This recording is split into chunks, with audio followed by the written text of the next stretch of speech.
আপনি যেগুলো পরে আছেন এগুলো পোশাকের কাতারেই পড়ে না। আপনি যে পোশাকগুলো পরে আছেন এতে তো আপনার শরীরের অর্ধেকের বেশি অংশই দেখা যাচ্ছে।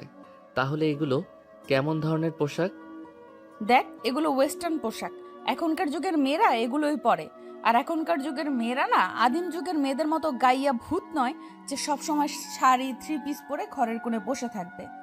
এখন যুগ আপডেট হয়েছে, এখনকার যুগের সবাই এরকম পোশাকই পরে। হ্যাঁ ম্যাডাম, আপনি একদম ঠিক কথাই বলেছেন। এখন যুগ আপডেট হয়েছে, আর সেজন্যই তো এখন হাজার হাজার ধর্ষণের গল্প শোনা যায়। আগেকার যুগের মেয়েরা যখন পরিপূর্ণ পোশাক পরিধান করত তখন কিন্তু এত ধর্ষণ হতো না। আর এখন কেন এত ধর্ষণ, কেন চারদিকে এত হাজারি শোনা যায়? তুই আমাকে এতক্ষণ যে কথাগুলো বলেছিস তার জন্য তোকে অসংখ্য ধন্যবাদ, কিন্তু বিশ্বাস কর, এখানে দাঁড়িয়ে দাঁড়িয়ে তোর এসব লেকচার শোনার মতো কোনো সময় আমার নেই। আমাকে এখন যেতে হবে। এই বলে তিশা হন করে সেখান থেকে চলে যায়। আর এদিকে রাজ ভার্সিটিতে চলে আসে। রাজ এই বছর অনার্স ফাইনাল ইয়ারে পড়াশোনা করছে।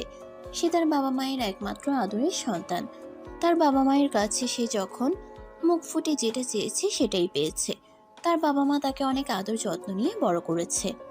যাই হোক ভিউয়ার্স, চলুন কথা না বাড়িয়ে মূল গল্পে ফিরে আসি। আর বাকি বিষয়টা না হয় আপনারা গল্পের মধ্যেই জেনে নেবেন। ক্যাম্পাসে এসেই তার বন্ধু নিলয়ের সঙ্গে তার দেখা হয়। কি ব্যাপার দোস্ত, কেমন আছিস? এই তো আলহামদুলিল্লাহ ভালোই আছি। তোর কি খবর?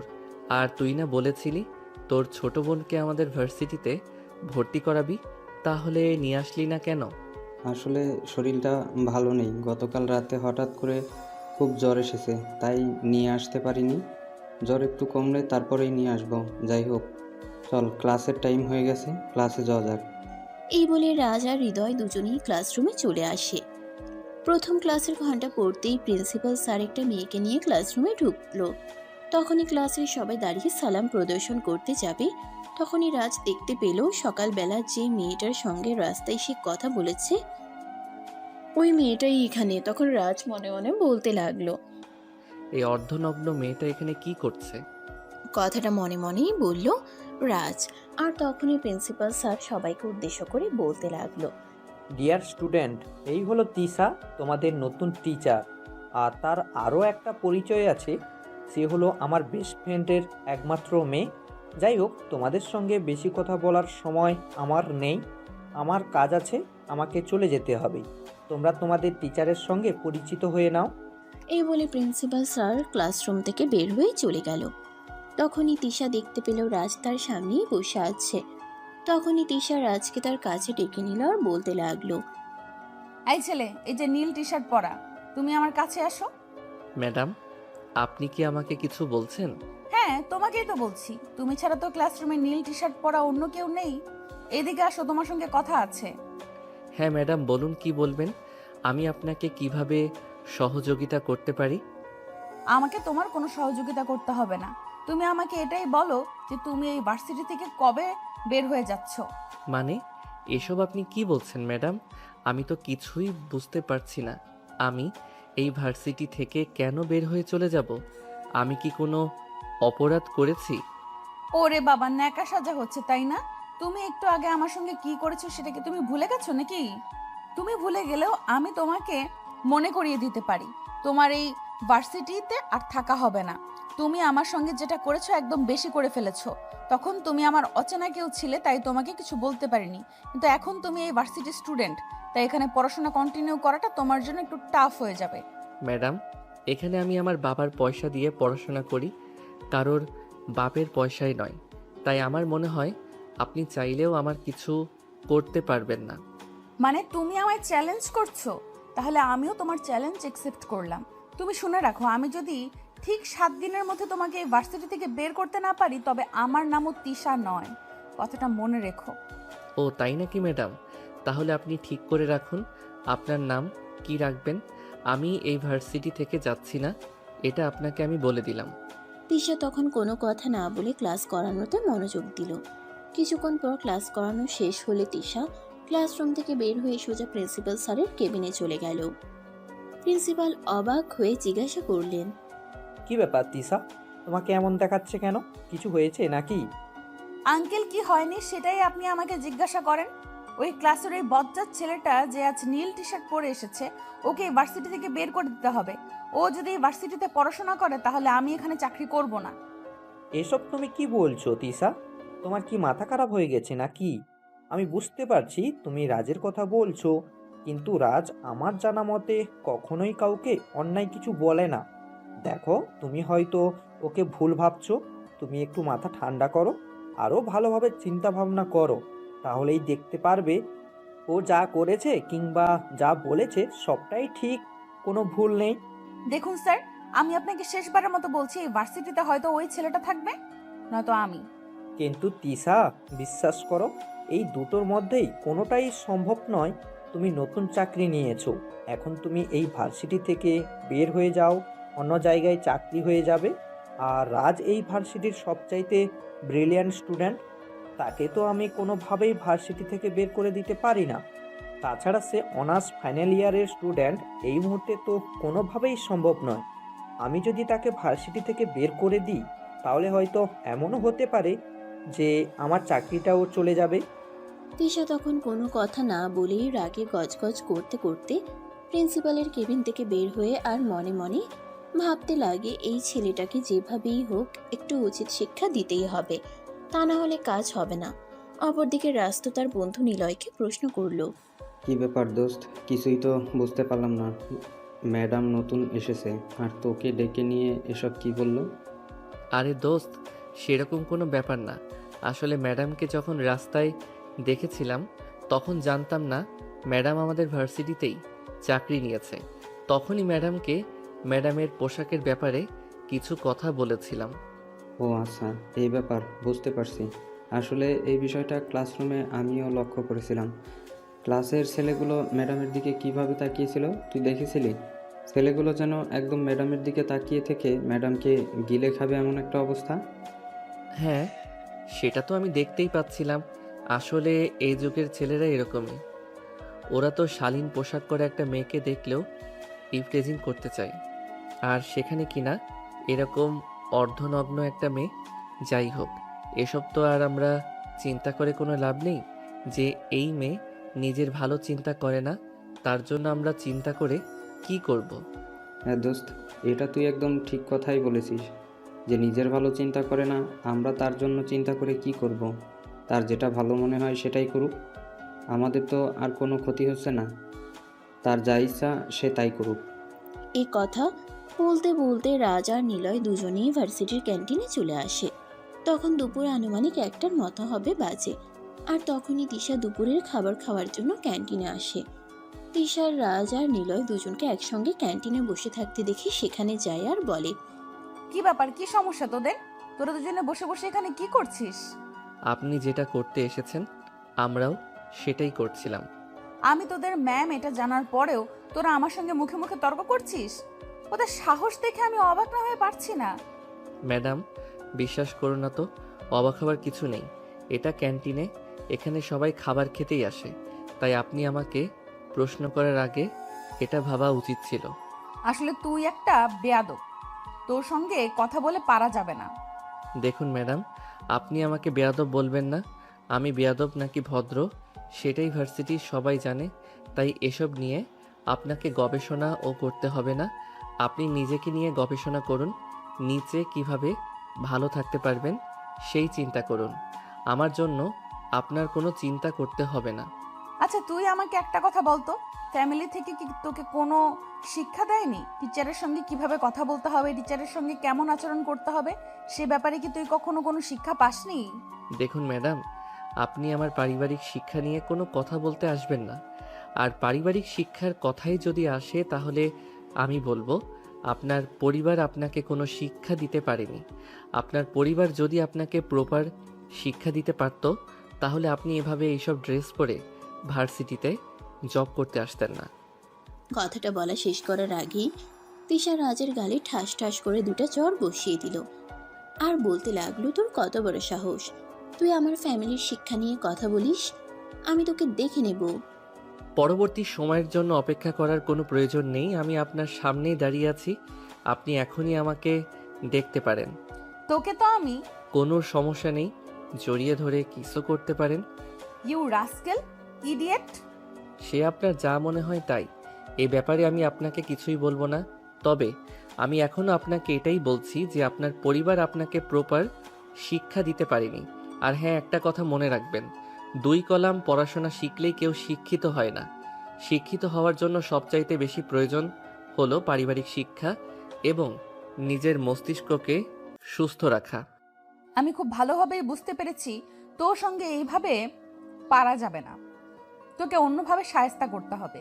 কিন্তু তুই কোনো চিন্তা করিস না, আমি যতদিন পর্যন্ত তোকে শায়েস্তা করতে না পারবো ততদিন পর্যন্ত শান্ত হব না।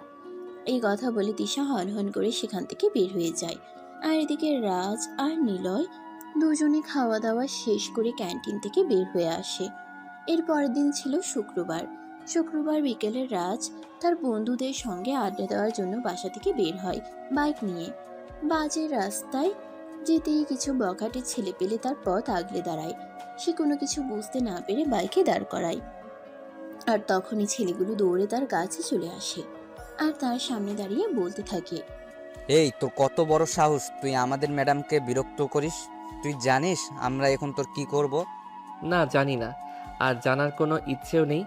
যদি নিজেদের ভালো চাস তাহলে আমার সামনে থেকে সরে দাঁড়া। আমি আমার বন্ধুদের কাছে যাচ্ছি, ওরা আমার জন্য অপেক্ষা করছে। দয়া করে আমাকে লেট করাস না।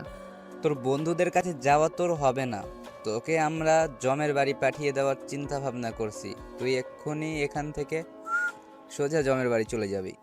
দেখ, শুধু শুধু আমার সঙ্গে পাঙ্গা নিতে আসিস না। আমার সম্পর্কে তোদের কোনো আইডিয়া নেই, তাই আমার সামনে দাঁড়িয়ে এভাবে কথা বলার সাহস পাচ্ছিস। কিন্তু বিশ্বাস কর, তোদের এসব হুমকি থামকি আমি একটুও ভয় পাই না। তাহলে তুই যেটা ভয় পাস সেটারই ব্যবস্থা করতে হবে। আর কোনো চিন্তা করিস না, আমরা সমস্ত রকম প্রিপারেশন নিয়ে এসেছি। এই বলে সবগুলো ছেলে একসঙ্গে রাজকে আক্রমণ করতে যাবে। আর তখনই রাজ তাদের সবাইকে প্রতিহত করতে শুরু করলো। ডিসুম ডিসুম করে সব কটাকে মারতে শুরু করলো। একদম সব কয়টাকে মেরে নাজেহাল অবস্থা করে দিল। আর তখনই সে তিশার নাম্বারে ফোন দিল। হ্যালো, তিশা স্পিকিং, কাকে চাই? আমি রাজ। আপনি যাকে মারার জন্য গুন্ডা বাহিনী ভাড়া করে পাঠিয়েছিলেন, আপনার সেই গুন্ডা বাহিনীকে আমি মেরে একদম তক্তা বানিয়ে দিয়েছি। এখন ওরা চৌরাস্তার মোড়ে আছে। আপনি দয়া করে আপনার গুন্ডা বাহিনীকে এখান থেকে হসপিটালে নিয়ে যাওয়ার ব্যবস্থা করুন। তা না হলে ওরা হয়তো মারা যেতে পারে, কারণ আমি ওদেরকে খুব ভালো করেই উত্তম মাধ্যম দিয়েছি। ফাও কথা বলার আর জায়গা পাস না। আমি তো 50,000 টাকা ভাড়া করে গুন্ডা বাহিনী পাঠিয়েছি ওকে আজকে মেরে ফেলার জন্য। এতক্ষণে হয়তো ওর লাশ ওরা মাটিতে পুঁতেও ফেলেছে। আর এখন তুই কিনা বলছিস যে তুই রাজ আর আমার গুন্ডা বাহিনীকে মেরে তক্তা বানিয়ে দিয়েছিস। এগুলো আমাকে বিশ্বাস করতে হবে? ম্যাডাম, বিশ্বাস না করলে আমার কিছুই করার নেই, কারণ আপনার গুন্ডা বাহিনীর সব কয়টা গুন্ডাকে আমি পিটিয়ে এমন অবস্থা করে দিয়েছি যে এরা এখন আর কথা বলার অবস্থাতে নেই। যাই হোক, আপনি না আসলেও সমস্যা হবে না।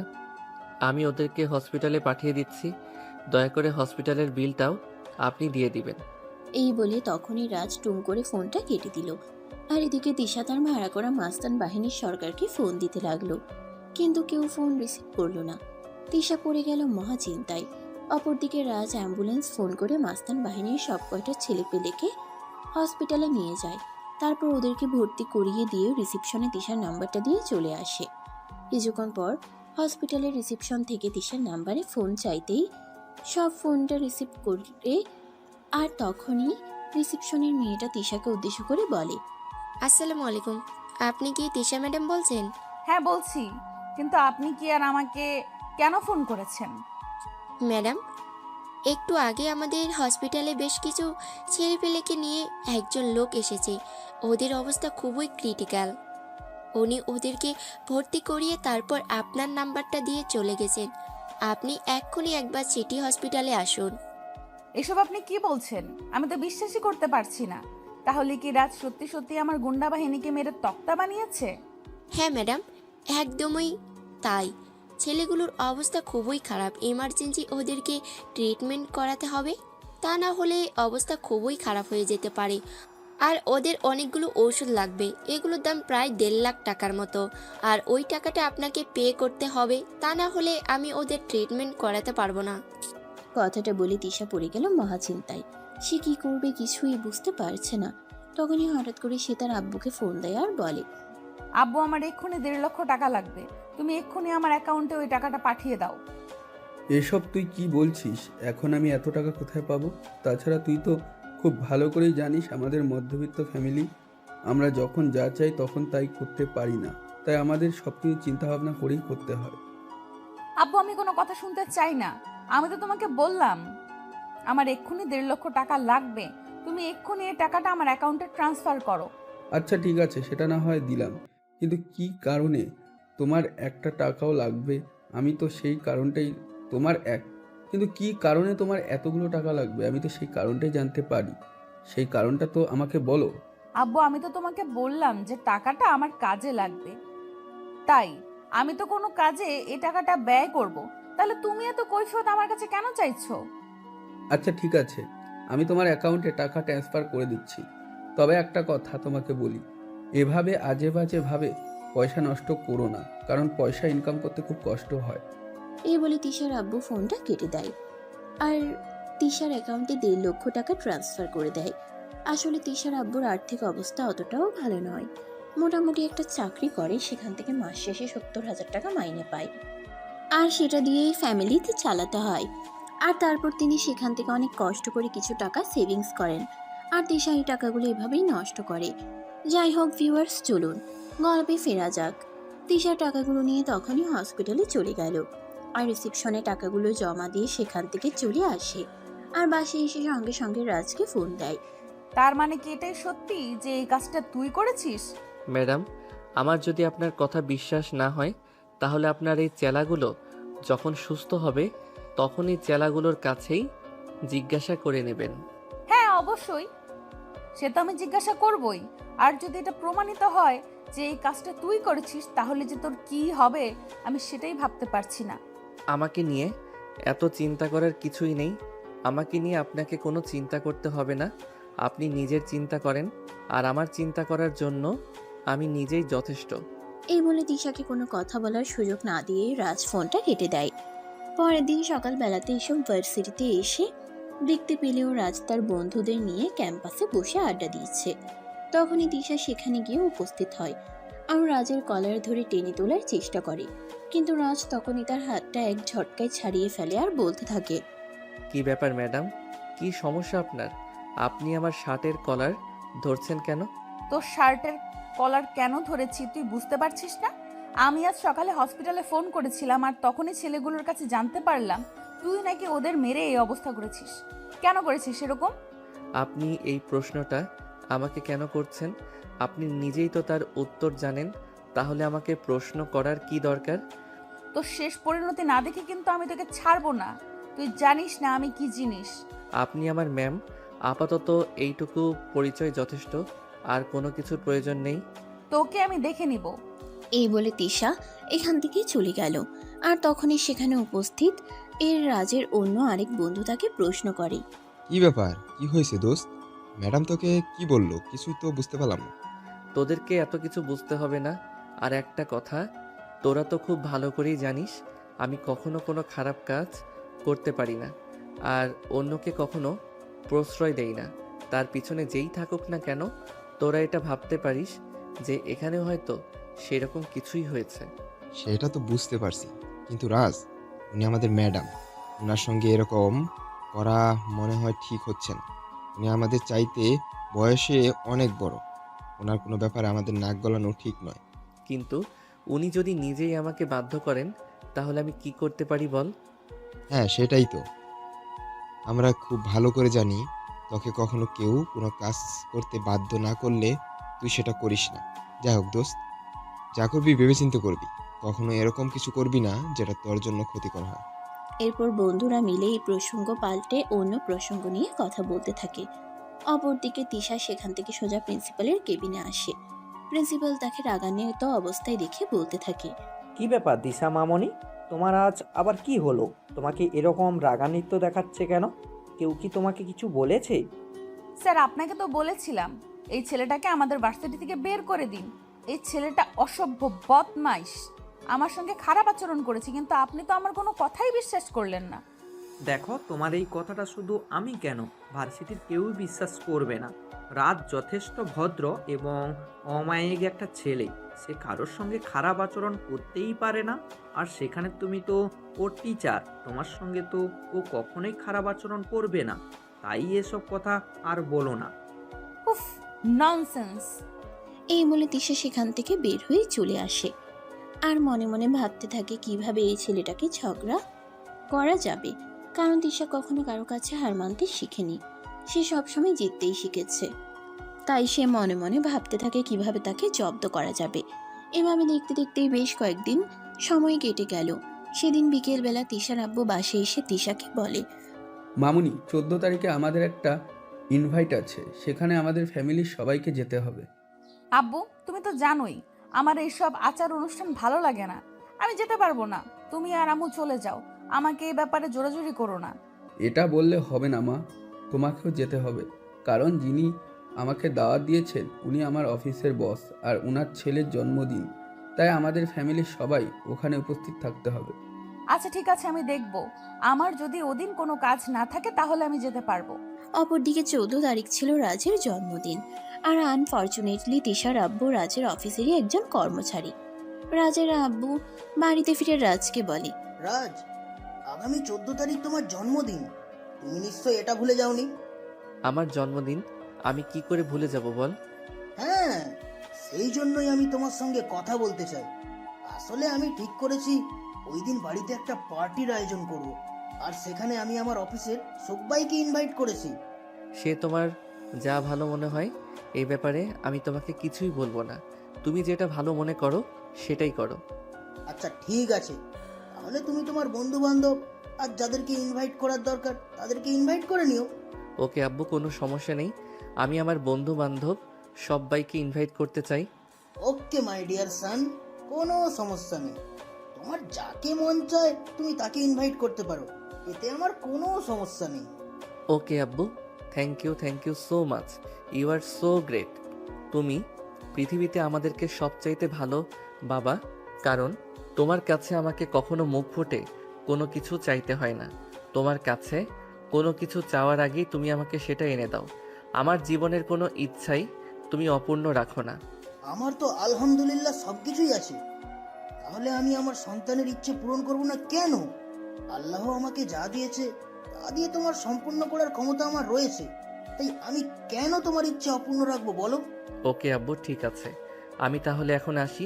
এই বলে রাজ নিজের রুমে চলে আসার পরের দিন ভার্সিটিতে গিয়ে তার সমস্ত বন্ধু বান্ধবকে নিজের বার্থডেতে ইনভাইট করে। এরপর দেখতে দেখতে সময়টা কেটে গেল। আজ 14 তারিখ, রাজের বার্থডে। রাজের বাড়িটা আজ অনেক সুন্দর করে সাজানো হয়েছে। সকাল থেকেই বাড়িতে মেহমান আসা শুরু করে দিয়েছে।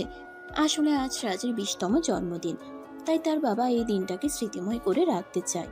আর সেজন্যই তার বাবা তাদের আত্মীয় স্বজন সবাইকে ইনভাইট করেছে। বলা চলে ছোটখাটো একটা বিয়ের অনুষ্ঠান যেরকম হয় সেরকম। বিকেল হতে না হতেই রাজের বন্ধু বান্ধব সবাই বাড়িতে চলে আসে। আর তারপর সবাই মিলে রেডি হয়ে নিল। সন্ধ্যার দিকে সবাই ড্রয়িং রুমে চলে আসে, কারণ একটু পরেই রাজের জন্মদিনের অনুষ্ঠান শুরু হতে চলেছে। আর অপরদিকে তিশা নিজের রুমে রেডি হচ্ছিল তার বাবার অফিসের এমডি স্যারের ছেলের জন্মদিনে যাওয়ার জন্য। আর তখনই তার বাবা তাকে ডাক দেয়। কি ব্যাপার তিশা, তুমি এখনো রেডি হওনি কেন? তোমাকে তো বলেছিলাম সন্ধ্যার মতোই আমাদেরকে ওখানে উপস্থিত থাকতে হবে। এই তো হয়ে গেছে, তুমি জাস্ট 2 মিনিট দাঁড়াও, 2 মিনিটের মধ্যেই আমি রেডি হয়ে আসছি। তাছাড়া তুমি তো জানোই আমার রেডি হতে একটু বেশি সময় লাগে, তাই আর কি। আচ্ছা ঠিক আছে, তুমি একটু তাড়াতাড়ি করো, তা না হলে আমাদের সময় মতো পৌঁছাতে পারবো না। আর যদি সময় মতো না পৌঁছাতে পারি সবাই রাগ করবে। এই বলে তিশা তাড়াতাড়ি করে রেডি হয়ে নেয়। আর কিছুক্ষণের মধ্যেই তারা বাবা মেয়ে মিলে উদ্দেশ্যে রওনা দেয়। যদিও তিশা জানতো না ওটা রাজদের বাড়ি। কিছুক্ষণের মধ্যেই তারা সেখানে পৌঁছে যায়। তিশা রাজের আব্বুকে নিয়ে বাড়ির ভিতরে প্রবেশ করতে যাবে, তখনই রাজের সঙ্গে তার দেখা হয়ে যায়। আসলে রাজের এক বন্ধু আসছিল, কিন্তু তার বাড়ি চিনত না, সেজন্যই এই রাজ তাকে রিসিভ করার জন্য বাড়ির বাইরে আসে। আর তখনই তার তিশার সঙ্গে দেখা হয়। রাজকে সেখানে দেখেই তো তিশা একদম ফায়ার। এই ছোট লোক বদমাইশের বাচ্চা, তুই এখানে কি করছিস? তুই কি করে জানলি আমি এখানে আসছি? মাত্র আপনি কিন্তু ভদ্রতা সীমা একদম অতিক্রম করে ফেলেছেন। আপনি জানেন আপনি কোথায় দাঁড়িয়ে আছেন? এটা আমার বাড়ি, আর আমার বাড়িতে দাঁড়িয়ে দাঁড়িয়ে আপনি আমাকে কথা শোনাচ্ছেন। আপনার সাহস দেখে আমি অবাক না হয়ে পারছি না। একটা ফাও কথা বলার আর জায়গা পেলি না? এটা তোর বাড়ি তাই না? এটা আমার বাবার বসের বাড়ি, আর এখানে ওনার ছেলের জন্মদিনের অনুষ্ঠানের আয়োজন করা হয়েছে। আমরা সেখানেই ইনভাইটেড, কিন্তু তুই মনে হয় আমাকে ফলো করতে করতে এখানে চলে এসেছিস। এভাবেই কথা চলছিল তাদের দুজনের মধ্যে। আর তখনই রাজের আব্বু সেখানে এসে উপস্থিত হয়। তিনি তিশার আব্বুকে দেখে বলতে থাকেন, আসসালামু আলাইকুম ম্যানেজার সাহেব, আপনি দেখছি চলে এসেছেন।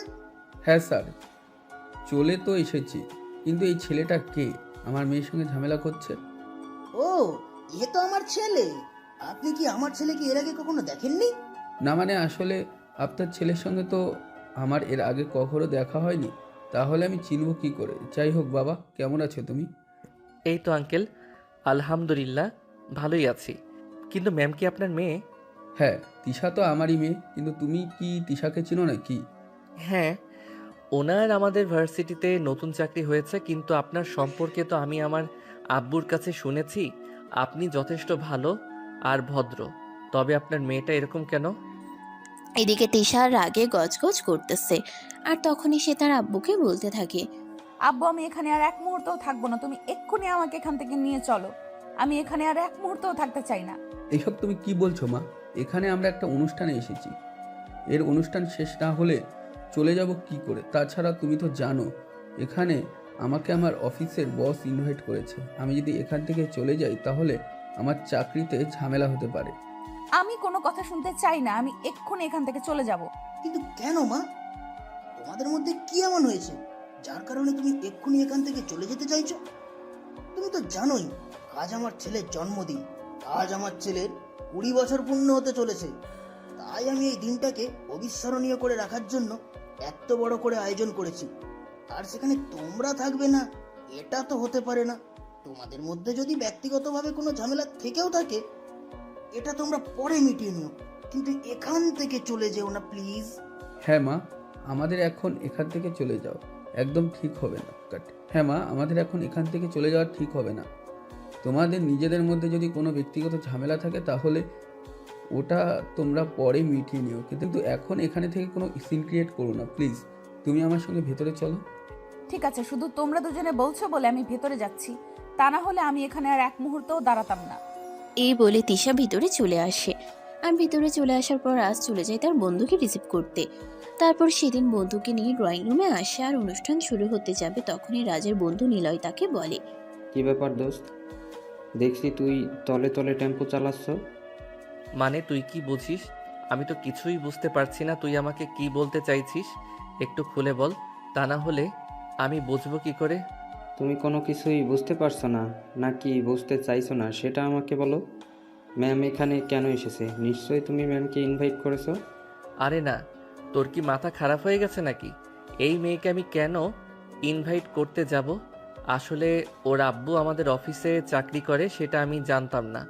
আর আমার আব্বু ওদেরকে ফ্যামিলি সহ ইনভাইট করেছে, তাই এখানে এসেছে। এখানে আমার কোনো হাত নেই। তাছাড়া আমি এ ব্যাপারে কোনো কিছু জানতাম না। আরে ভাই, আমাদের সামনে আর তোকে সাধু সাজতে হবে না। আমরা খুব ভালোভাবেই বুঝতে পেরেছি সব কিছু, তাই আমাদের সামনে সাধু সাজার কোনো প্রয়োজন নেই। দিলীপ মৃত্যুর আমার বন্ধু, আর আমি তোদের কাছে কেন কোনো কিছু লুকাতে যাব? তাছাড়া তুই তো খুব ভালো করে জানিস প্রেম প্রেম ওইসব কখনো আমার জীবনে আসেনি, আর ভবিষ্যতে আসবে কি না সেটা কোনো গ্যারান্টি নেই। তাই আমার মনে হয় এসব কথা বলে কোনো লাভ নেই। আচ্ছা বাবা, ঠিক আছে, কোনো সমস্যা নেই। এখন এসব কথা বাদ দাও। কেক কাটার সময় হয়ে গেছে, সবাই অপেক্ষা করছে। এই বলে সবাই মিলে কেক কাটতে চলে আসে। আর কেক কাটা হলে রাজ একে একে সবাইকে কেক খাইয়ে দিচ্ছিল। তখনই তিশার পালা চলে আসে। রাজ যখন তিশার দিকে কেকটা এগিয়ে দিল, তিশা তখনই নিজের মুখটা ঘুরিয়ে নিল। এটা দেখে রাজ বলতে লাগলো, ম্যাম দেখুন, এখানে অনেকেই উপস্থিত আছে। সবার মাঝে এটা প্রকাশ করতে চাইবেন না যে আপনার আমার মধ্যে ঝামেলা আছে। আপনার আর আমার মধ্যে ঝামেলা আছে, যেটা আমাদের ব্যক্তিগত ব্যাপার। এখানে অন্য কেউ ঢুকে পড়ুক সেটা কিন্তু আমি চাই না। তখন তিশার অনিচ্ছা থাকা সত্ত্বেও তিশা রাজের থেকে কেকটা খেয়ে নেয়। আর কিছুক্ষণ পর সবাই মিলে খাওয়া দাওয়া করে নিল।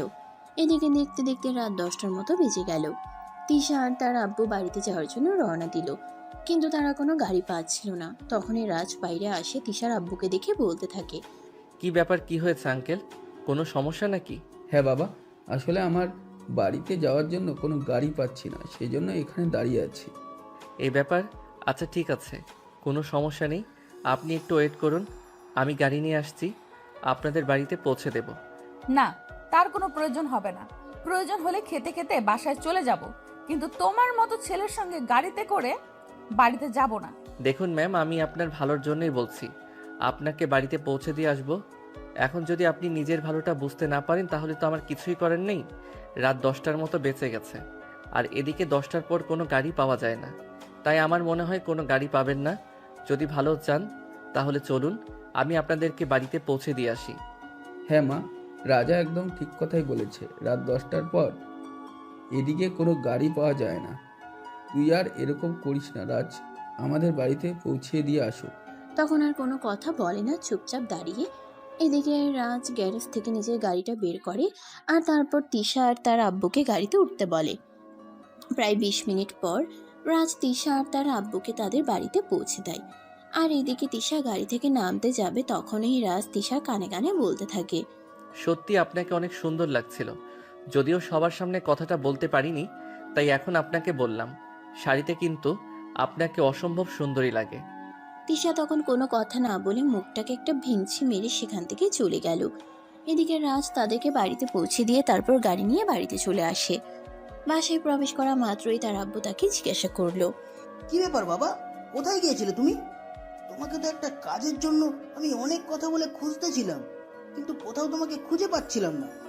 আসলে আব্বু, ওইটা ম্যানেজার সাহেব ওনার মেয়েকে নিয়ে আমাদের বাড়িতে দাওয়াতে এসেছিলেন না, ওনারা বাড়িতে যাওয়ার জন্য কোনো গাড়ি পাচ্ছি না, তাই আমি গাড়ি নিয়ে ওনাদেরকে বাড়ি পর্যন্ত পৌঁছে দিয়ে আসলাম।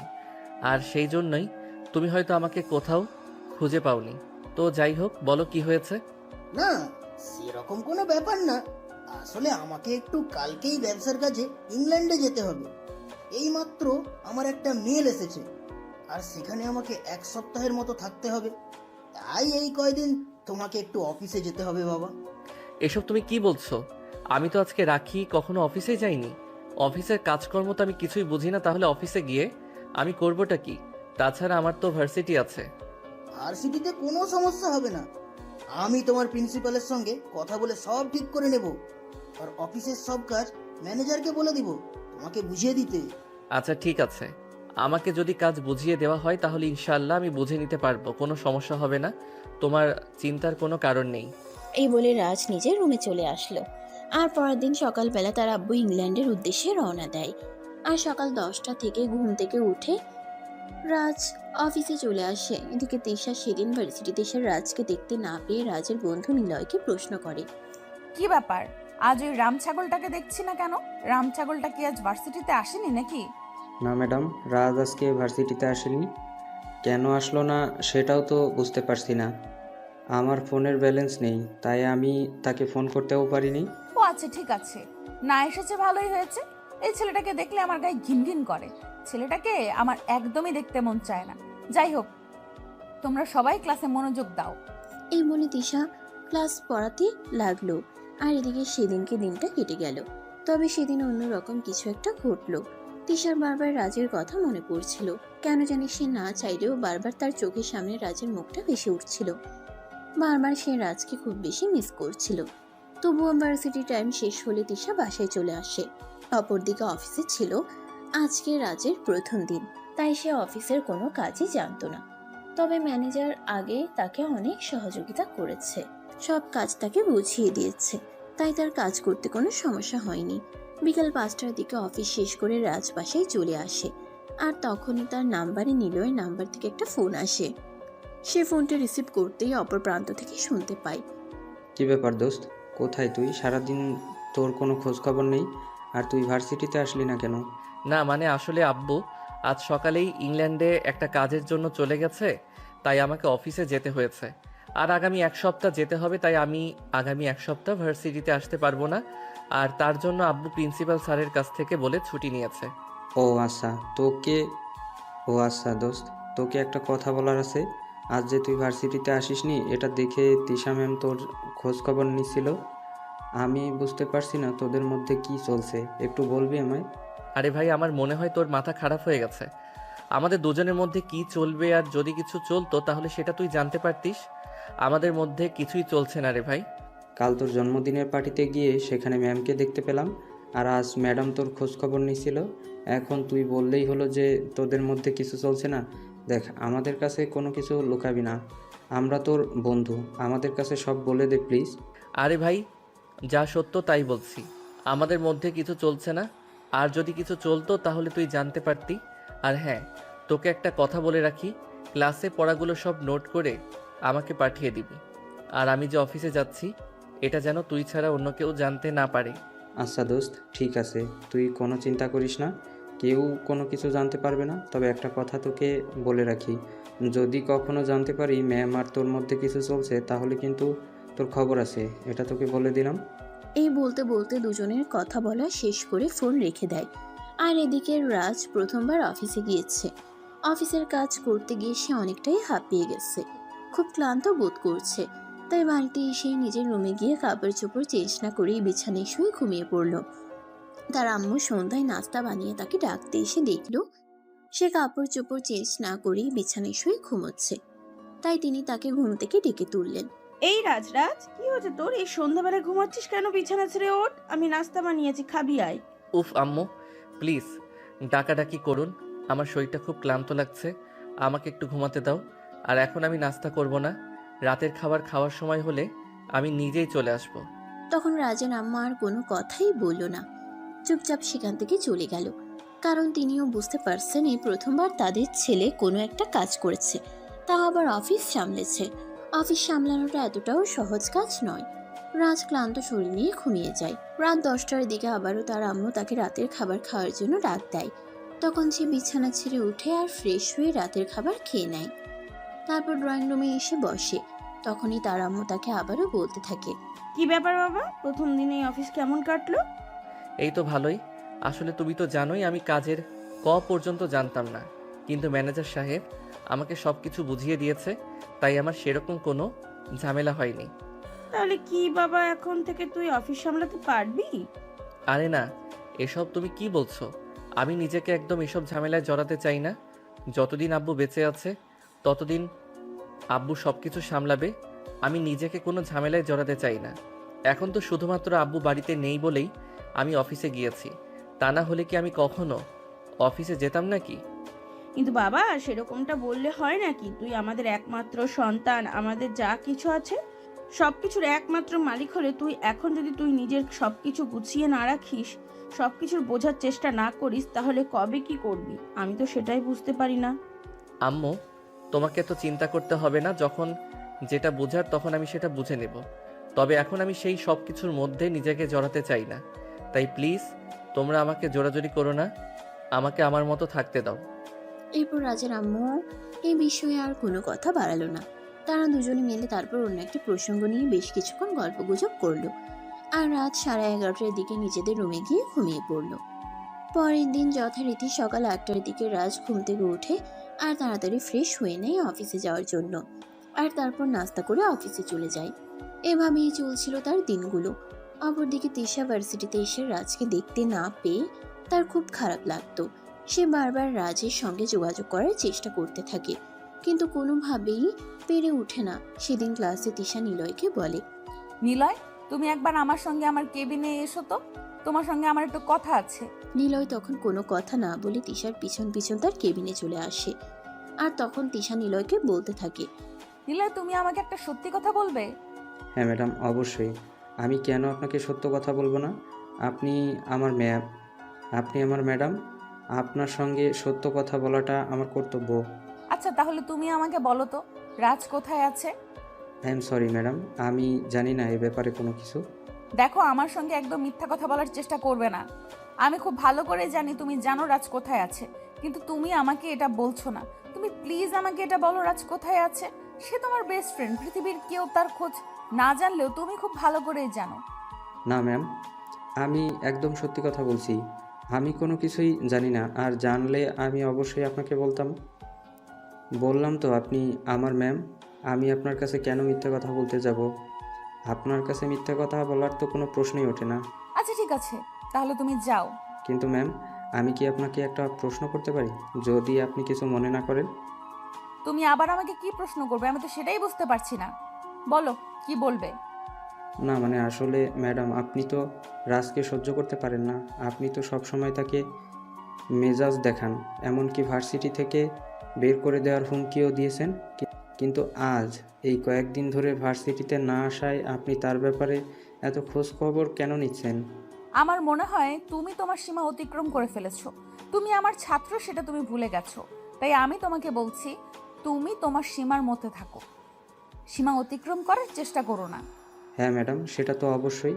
আপনি আমার ম্যাডাম আর আমি আপনার স্টুডেন্ট, সেটা তো অবশ্যই আমাকে মাথায় রাখতে হবে। তবুও রাজ আমার বেস্ট ফ্রেন্ড, তার সম্পর্কে তো আমি সব কিছুই ভালো করে জানি। সে কখনো মেয়েলি ব্যাপারে দুর্বল হয় না। তবে আপনাকে দেখে কেন জানি আমার মনে হচ্ছে আপনি তার প্রতি একটু দুর্বল হয়ে গেছেন। এই চুপ করো। তুমি যা বলেছো বলেছো, এইসব কথা আর কখনো ভুলেও বলবে না। তাহলে কিন্তু আমি রাজের বদলে তোমাকে ভার্সিটি থেকে বের করে দিতে বাধ্য হব। ঠিক আছে ম্যাডাম, আমি আপনাকে এই ব্যাপারে কোনো প্রশ্ন করব না। তবে আমি এই ভার্সিটি থেকে বের হয়ে চলে যেতে চাই না, কারণ আমার বাবা অনেক স্বপ্ন নিয়ে আমাকে ভার্সিটিতে পাঠিয়েছে পড়াশোনা করার জন্য। তাই পড়াশোনা করাটাই আমার একমাত্র লক্ষ্য। অন্য কোনো দিকে আমি মনোযোগ দিতে চাই না। এই বলে নিলয় তিশা ম্যামের কেবিন থেকে বের হয়ে চলে আসে। সেদিন ভার্সিটি ছুটি হতেই নিলয় বাসে এসে রাজের নাম্বারে ফোন দেয় 2-3 বার। ফোন হওয়ার পর রাজ ফোনটা রিসিভ করে আর বলতে থাকে, কি ব্যাপার দোস্ত, তুই হঠাৎ এই অসময়ে ফোন দিচ্ছিস কেন? তুই তো জানিস আমি অফিসে আছি, একটু কাজের মধ্যে আছি। আরে ভাই, আমাদেরকে মিষ্টি খাওয়ানোর ব্যবস্থা কর, তারপর না হয় কাজ করবি। মানে এসব তুই কি বলছিস? আমি কেন তোকে মিষ্টি খাওয়াতে যাব? তাছাড়া কি এমন হয়েছে যার জন্য তোকে আমার মিষ্টি খাওয়াতে হবে? আমার মনে হয় তোর জন্য ম্যাডামের মনে লাড্ডু ফুটছে, তাই মিষ্টি খাওয়াতে হবে। ধুর, ফালতু কথা বলার আর জায়গা পেলি না। এসব আবল তাবল কথা কোথা থেকে শুনেছিস, আর কেনই বা আমাকে বলছিস? আরে না ভাই, আমি একদম আবোল তাবোল কথা বলছি না, যা সত্য তাই বলছি। একদম সত্য কথা বলছি। আমার মনে হয় ম্যাম তোর প্রেমে পড়েছে। দেখ, একটাও বাজে কথা বললে কিন্তু আমি তোর সঙ্গে আর কোনো কথাই বলবো না। আমি ভুলে যাব তুই আমার বেস্ট ফ্রেন্ড। হ্যাঁ, আমি খুব ভালো করেই জানি তুই আমার বেস্ট ফ্রেন্ড, আর সেজন্যই বলছি, আমি যা বলছি একদম সত্য কথা বলছি। আমি কোনো মিথ্যা কথা বলছি না। আমার সত্যি মনে হচ্ছে ম্যাম তোর প্রেমে পড়েছে। আমার মনে হয় তুই একটু মেয়াদোত্তীর্ণ গাঁজা খেয়েছিস, আর সেই জন্য এরকম বলছিস। ম্যাম বন্ধু কি আমার প্রেমে পড়তে যাবে? ম্যামের আচার আচরণ দেখে আমার এরকমটাই মনে হচ্ছে, তাই আমি তোকে বলছি। কারণ আমি প্রতিদিনই ভার্সিটিতে যাওয়ার পর ম্যাম আমাকে নিজের কাছে ডেকে নিয়ে প্রশ্ন করে। আরে ভাই, কেউ কারোর ব্যাপারে কোনো কিছু জিজ্ঞাসা করতেই পারে, তার মানে এই নয় যে সে আমার প্রেমে পড়েছে, বুঝতে পেরেছিস? এসব ফালতু কথা বন্ধ কর। এখন আমি অফিসে আছি, অফিসের কাজ করতে দেওয়ার। আগামীকাল শুক্রবার, আগামীকাল আমার বাসায় চলে আসিস, তোর সঙ্গে আড্ডা দেব। এরপর নিলয়কে আর কোনো কথা বলার সুযোগ না দিয়ে রাজ ফোনটা কেটে দেয় আর অফিসে কাজ করতে থাকে। পরের দিন বিকালবেলা নিলয় যথাসময়ে রাজের বাড়িতে চলে আসে। রাজ আর নিলয় দুজনে রাতে রুমে বসে গল্প করছিল। তখনই হঠাৎ কলিং বেলের আওয়াজ শোনা গেল। রাজের আম্মু দরজা খুলে দিল আর দরজা খুলে তিনি তিশাকে দেখতে পেয়ে বললেন, আমি যদি ভুল না করে থাকি তাহলে তুমি আমাদের ম্যানেজারের মেয়ে দিশা না? আন্টি, আপনি একদম ঠিক ধরতে পেরেছেন। তবে আমার আরও একটা পরিচয় আছে। আপনি কিন্তু জানেন না যে আমি আপনার ছেলের ম্যাম হই। ও আচ্ছা, এই ব্যাপার। তাহলে তো খুব ভালোই হলো। তাই তো ফোনের ভিতরে আসো। এই বলে রাজের আম্মু তিশাকে নিয়ে বাড়ির ভেতরে চলে আসলো আর তিশাকে ড্রয়িং রুমে বসতে দিল। তখনই তিশা রাজের আম্মুর কাছে জিজ্ঞাসা করলো, আন্টি, আমি আসলে একটা দরকারে এসেছি। রাজ কয়দিন ধরে ভার্সিটিতে যাচ্ছে না কেন? তার কি কোনো প্রবলেম হয়েছে নাকি? আমি তো তার বন্ধুর সাথে জিজ্ঞাসা করেছিলাম, সে তো বলল কোনো কিছুই জানে না। আসলে মা, তোমার আঙ্কেল কয়দিন ধরে বাসায় নেই। উনি অফিসে একটা কাজের জন্য ইংল্যান্ড গেছে, আর সেই জন্য রাজকে অফিস সামলাতে হচ্ছে। সেই জন্য সে অফিসে যেতে পারছে না। ও আচ্ছা, এই ব্যাপার। যাই হোক আন্টি, রাজ এখন কোথায় আছে? আমি একটু তার সঙ্গে দেখা করতে চাই। তার সঙ্গে আমার একটু জরুরি দরকার আছে। আপনি কি প্লিজ তার সঙ্গে আমাকে একটু দেখা করিয়ে দিতে পারবেন? হ্যাঁ অবশ্য, কেন নয়। তুমি উপরে গিয়ে ডান দিকে 2 নম্বর রুমটায় চলে যাও, সেখানেই রাজ তার বন্ধুদের সঙ্গে বসে বসে আড্ডা দিচ্ছে। তুমি রাজকে সেখানেই পেয়ে যাবে। তিশা তখন আর কোনো কথা না বলে সেখান থেকে সোজা উপরে চলে আসে। আর রুমে এসে দেখতে পায় রাজ আর নিলয় দুজনে একসঙ্গে বসে আড্ডা দিচ্ছে। সে আজকে নিজের চোখের সামনে দেখতে পেয়ে আর কোনোভাবে নিজেকে কন্ট্রোল করতে পারছিল না। তাই সে দৌড়ে গিয়ে রাজকে জড়িয়ে ধরে বলতে লাগলো, তুমি এতদিন আমার সঙ্গে কোনো যোগাযোগ করনি কেন? জানো তোমাকে দেখতে না পেয়ে আমার কতটা কষ্ট হচ্ছিল। আমি তো ভেবেছিলাম হয়তো তোমার কিছু হয়ে গেছে। তোমাদের বাড়িতে আসারও সাহস পাচ্ছিলাম না, তাই তোমার কোনো খোঁজও নিতে পারছিলাম না। তিশার এমন কর্মকাণ্ড দেখে রাজ আর নিলয় দুজনেই হতবাক হয়ে যায়। তারা কেউ বুঝতে পারছে না কি হচ্ছে এখানে এসব। এদিকে নিলয় তখন অনেকটা লজ্জায় পড়ে যায় আর রুম থেকে বের হয়ে আসছে। এদিকে রাজ তিশাকে নিজের থেকে ছাড়ানোর চেষ্টা করতে থাকে আর বলতে থাকে, আরে ম্যাম, এসব আপনি কি করছেন? আর এসব কি পাগলের মতো আবোল তাবোল বকছেন? আপনার কি মাথা খারাপ হয়ে গেছে নাকি? হ্যাঁ, আমার মাথা একদম ঠিক হয়ে গেছে। আমি তোমাকে দেখতে পাইনি বলে আমার মাথা সত্যিই খারাপ হয়ে গেছে। তুমি কেন এতদিন ভার্সিটিতে যাওনি? আর তুমি অফিসে গেছো সেটা আমাকে বলে যাওনি কেন? আরে ম্যাডাম, আমার বাবার অফিস আমি চাইলে যে কোনো সময় যেতেই পারি। এতে আপনার কাছে বলে যাওয়ার কি আছে? আর আপনি আমাকে এভাবে জড়িয়ে ধরে আছেন কেন? প্লিজ আমাকে ছাড়ুন। আম্মু বাড়িতে আছে, দেখে ফেলতে পারে। আম্মু আমায় ভুল বুঝবে। প্লিজ ছেড়ে দিন আমায়। না, আমি তোমাকে একটুও ছাড়বো না। তোমাকে ছাড়া আমার কতটা কষ্ট হয়েছে জানো? আমি প্রতিটা মুহূর্ত তোমাকে কতটা মিস করছিলাম। তোমাকে দেখতে না পেয়ে আমি তো পাগল প্রায় হয়ে যাচ্ছিলাম। তাই পাগলের মতো ছুটে তোমাদের বাড়িতে চলে আসলাম। ম্যাম, এবার কিন্তু আমার সত্যি মনে হচ্ছে আপনার মাথায় সমস্যা হয়েছে। আপনাকে ডাক্তার দেখানো দরকার। প্লিজ আপনি আমাকে ছাড়ুন। আপনি হয়তো ভুলে যাচ্ছেন আপনি আমার ম্যাম আর আমি আপনার স্টুডেন্ট। এভাবে আমাকে জড়িয়ে ধরাটা আপনার একদমই ঠিক হচ্ছে না। কেন? আমি তোমার ম্যাম বলে কি তোমায় ভালোবাসতে পারি না? এটা কি কোনো হাদিসে লেখা আছে নাকি? বিশ্বাস করো, আজ আমি তোমাকে ভালোবেসে ফেলেছি। আমি তোমার প্রেমে পড়ে গেছি। আমি নিজেকে তোমায় বিহীন করতে পারছি না। এই বলে তিশা রাজকে আরো শক্ত করে জড়িয়ে ধরে আর কান্না করতে থাকে। এদিকে রাজ কি করবে কিছুই বুঝতে পারছে না। তিশার এমন কর্মকাণ্ডে সে একদম বাকরুদ্ধ হয়ে গেছে। তারপরও সে তিশাকে নিজের থেকে ছাড়ানোর চেষ্টা করতে থাকে। 2 মিনিট পর সে তিশাকে কোনো রকমে নিজের থেকে ছাড়িয়ে নেয় আর দূরে গিয়ে দাঁড়ায়। ম্যাম, এবার আপনি একটু ঠান্ডা হয়ে বসুন আর তারপর আমাকে বলুন তো আপনার কি হয়েছে। আমি তোমায় ভালোবেসে ফেলেছি। এসব পাগলামো বন্ধ করুন আর কাজের কথা বলুন। আপনি এখানে কেন এসেছেন? আমি একদম পাগলামো করছি না। আমি সত্যিই তোমায় ভালোবেসে ফেলেছি। জানি না কিভাবে আমি তোমার প্রেমে পড়ে গেলাম আর তোমায় এতটা ভালোবেসে ফেললাম। তোমাকে ছাড়া আমি আমার জীবনটা কল্পনাও করতে পারছি না। প্লিজ তুমি আমার ভালোবাসা একসেপ্ট করো। আমাকে অবহেলা করো না। আমি তোমার ছাড়া থাকতে পারছি না। খুব কষ্ট হচ্ছে আমার। এদিকে এইসব কথাবার্তা রুমের বাইরে দাঁড়িয়ে দাঁড়িয়ে নিলয় শুনছিল। আর এদিকে রাজ তখনই নিলয়কে রুমে ডেকে নিয়ে বলতে লাগে, ভাই শোন, টাকা যা লাগে সব আমি দিচ্ছি। টাকা নিয়ে তুই কোনো চিন্তা করিস না। কিন্তু তুই ম্যামকে এক্ষুনি আমাদের বাড়ি থেকে নিয়ে যা এবং কোনো সাইকোলজিস্ট দেখানোর ব্যবস্থা কর। আমি কেন ম্যামকে এখানে নিয়ে যাব?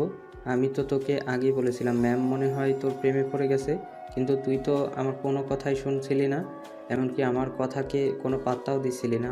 যাই হোক ভাই, আমি সবশেষ থেকে একটা কথা বলবো, তোদের ব্যক্তিগত ব্যাপারে আমি কোনো কথা বলতে চাই না। এটা তোদের দুজনের ব্যক্তিগত ব্যাপার। কি করবি তোরা দুজনেই করবি। তোদের দুজনের ব্যক্তিগত ব্যাপারে আমি ঢুকতে চাই না। হ্যাঁ নিলয়, তুমি একদম ঠিক কথাই বলেছো। কারোর ব্যক্তিগত ব্যাপারে কোনো কথা বলতে নেই। তুমি এখান থেকে চলে যাও। এটা আমাদের দুইজনের ব্যাপার। আমরা দুজনেই সামলে নেব। নিলয় তখন কোনো কথা না বলে চুপচাপ রাজের রুম থেকে বের হয়ে নিজের বাড়িতে চলে যায়। আর এদিকে রাজ তখন মাথায় হাত দিয়ে বসে পড়ে। এসব সে কি শুনছে? সে তো বিশ্বাসই করতে পারছে না। অবশেষে কিনা ম্যাম তার প্রেমে পড়ে গেল। কি হলো, তুমি এইভাবে চুপচাপ বসে আছো কেন? আমি তোমাকে কিছু বলছি, তুমি আমার কথার কোনো উত্তর কেন দিচ্ছ না? ম্যাম প্লিজ, আমি আপনাকে রিকোয়েস্ট করে বলছি আপনি এখান থেকে চলে যান দয়া করে। এখানে কোনো ঝামেলা করবেন না। এটা আমার বাড়ি আর আব্বু আম্মু আমাকে খুব ভালো করে চেনে। তারা খুব ভালো করে জেনে আমি কখনোই খারাপ কোনো কাজ করি না। আমি কি তোমাকে একটা বারও বলেছি তুমি কোনো খারাপ কাজ করেছো? আমি তো তোমাকে একটাবারও বলিনি যে তুমি কোনো খারাপ কাজ করেছো। আমি তো শুধু তোমাকে এটাই বলেছি যে আমি তোমার প্রেমে পড়ে গেছি, আমি তোমাকে ভালোবাসি, আর সবশেষে আমি নিজেকে তোমার ভালোবাসার বন্ধনে আবদ্ধ করে রাখতে চাই। তাহলে এখানে তুমি খারাপ কথা বা খারাপ কাজ কোথা থেকে পাচ্ছ? ম্যাম, আপনি সত্যি অন্ধ হয়ে গেছেন। আমি বুঝতে পারছি না আপনি এই কথাগুলো কি করে বলছেন। আমি আপনার ছাত্র হই, সেটা আপনি ভুলেই বা যাচ্ছেন কি করে? কেউ কতটা মেন্টাল হলে নিজের ছাত্রকে এসব কথা বলতে পারে সেটা সত্যি আমার জানা নেই। আমি এক্ষুনি আপনার আব্বুকে ফোন দিচ্ছি। এই বলে সঙ্গে সঙ্গে রাজ তার নিজের মোবাইলটা বের করে তিশার আব্বুকে ফোন দেয় আর বলে, আঙ্কেল, আপনি এখানে প্লিজ একবার আমাদের বাড়িতে আসেন। আপনার সঙ্গে খুব জরুরি একটা দরকার আছে, আপনাকে এক্ষুনি আসতে হবে। কিন্তু বাবা, কি হয়েছে সেটা তো তুমি আমাকে বলো। এভাবে হুটহাট করে তুমি আমাকে এত জরুরি তলব কেন দিচ্ছ? আঙ্কেল, আপনি আগে আমাদের বাড়িতে আসেন, তারপর আপনাকে সব কিছু খুলে বলছি। কিন্তু এখন আপনাকে কোনো কিছুই বলা যাবে না, আর ফোনে বললেও আপনি বুঝতে পারবেন না। তাই দেরি না করে আপনি তাড়াতাড়ি চলে আসুন। আচ্ছা বাবা, ঠিক আছে, কোনো সমস্যা নেই, আমি এক্ষুনি চলে আসছি। এই বলে তিশার আব্বু ফোনটা কেটে দেয় আর রাজ ফোনটা রেখে বিছানায় বসে পড়ে। তখনই তিশা বলতে থাকে, দেখো, আমার মনে হয় আব্বুকে ফোন দিয়ে কথা বলে কোনো লাভ হবে না, কারণ আব্বু খুব ভালো করে জানে আমি কতটা জেদি আর একগুঁয়ে। আমি যখন কোনো কিছু করব বলে চিন্তা ভাবনা করি, যতক্ষণ না সেটা না করতে পারি ততক্ষণ আমার শরীরে কোনো শান্তি লাগে না। আর এখন যখন প্রেম ভালোবাসার মতো বিষয়গুলোতে নিজেকে ইনভলভ করে ফেলেছি, তখন তো মনে হয় আমি কোনোভাবেই নিজেকে সেখান থেকে সরিয়ে আনতে পারবো না। তাই তুমি যাই কিছু করো না কেন, তাতে আমার মনে হয় কোনো লাভ হবে না। তখনই তিশার কথায় রাজ কোনো উত্তর দিল না। সে চুপচাপ বসে রইল। তিশার আব্বুর অপেক্ষা করতে লাগলো। প্রায় আধা ঘন্টা পর তার আব্বু সেখানে এসে উপস্থিত হয় আর রাজকে দেখে তিনি বলতেই থাকেন, কি ব্যাপার বাবা, কি হয়েছে? তুমি এভাবে তাড়াহুড়ো করে আমাকে তোমাদের বাড়িতে ডাকলে কেন? আঙ্কেল, এই যে দেখুন, আপনার মেয়ে আমার বাড়িতে আসে কেন এসেছে সেটা আপনি তার কাছে জিজ্ঞাসা করুন। আর এই জন্যই আমি আপনাকে ডেকে পাঠিয়েছি। কি ব্যাপার তৃষা, তুমি এখানে কেন? আমার জানা মতে তোমার তো এখানে কোনো দরকার নেই, তাহলে কেন এসেছো? আব্বু, আমি রাজকে ভালোবাসি, আর আমার ভালোবাসার কথা বলতে এখানে এসেছি। তোমার কি সত্যি সত্যি মাথা খারাপ হয়ে গেছে নাকি? তুমি জানো তুমি কি বলছো এসব উল্টোপাল্টা কথা? তুমি কেন বলছো বলো তো আমায়? আব্বু, আমার মাথা সম্পূর্ণ ঠিক আছে, আমি কোনো উল্টাপাল্টা কথা বলছি না। আমি যা বলছি একদম সত্যি কথা। আমি রাজকে ভালোবেসে ফেলেছি, তাকে ছাড়া আমি বেঁচে থাকতে পারবো না। দেখো তো, সব পাগলামির একটা লিমিট আছে। কোথায় আমরা আর কোথায় রাজ সেটা তুমি জানো? জানি না, আর জানার কোনো প্রয়োজন নেই। রাজ একজন মানুষ আর আমরাও মানুষ, তাহলে আমাদের মধ্যে কেন কোনো পার্থক্য থাকতে যাবে? তিশা প্লিজ, তুমি এসব উল্টোপাল্টা কথা বলা বন্ধ করো, আর তুমি আমার সঙ্গে বাসায় চলো। হ্যাঁ, আমি অবশ্যই বাসায় যাব। আমি এই বাসায় থাকার জন্য এক্ষুনি চলে আসিনি, তবে রাজের মুখ থেকে ভালোবাসার কথা শুনে তারপরে যাব।